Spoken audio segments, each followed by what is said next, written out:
to hear that news.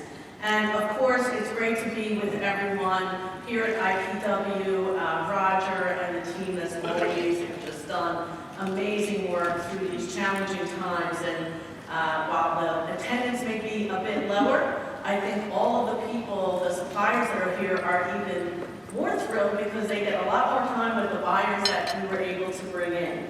When I became national chair earlier this year, one thing was very clear. We had an even greater need for travel industry leaders from across all segments of our industry to come together to expedite even greater industry-wide cooperation at every level. The devastation of this pandemic has shown that the ties between all of the industry segments are stronger than ever.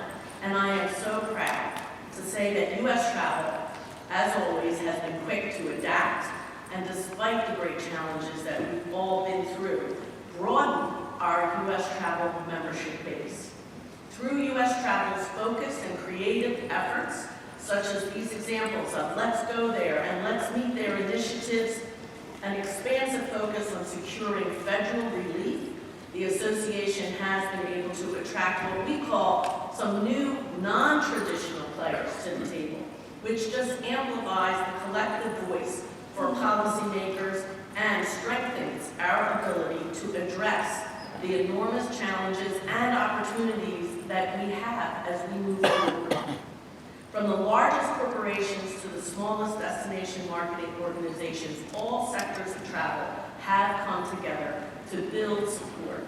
The fact is, we've learned over time that we are stronger and able to achieve so much more when times need it most, when every segment and supporter lends their voice to this great industry.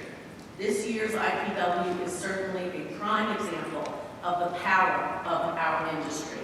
Many of our international delegates travel here on a national interest exception, more than 300 from 27 different countries. U.S. Travel was able to secure these exceptions by effectively conveying the outsized economic impact of international inbound travel, along with safe protocols to ensure that public safety, as always, was paramount.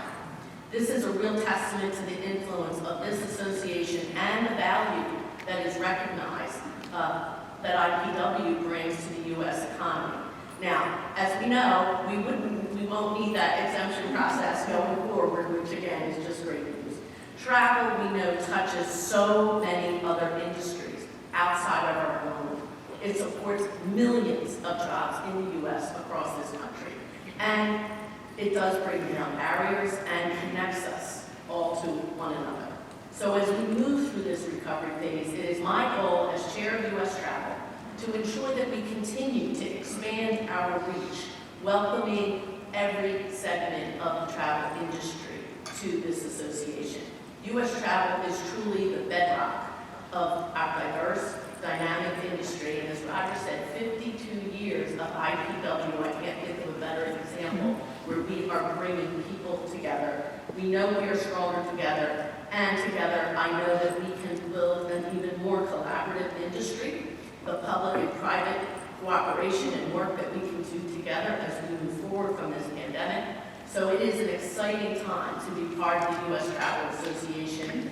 Thank you all so much for everything you do, for your support, and especially for all of the workers in this industry that have been so impacted by the pandemic and everything that came with that. So I'd like to turn it back over to Roger, who will talk more about how the industry is rallying to bring back professional meetings and events like IPW, which of course are so important, especially to this community here in Las Vegas. So thank you all. Roger, back to you.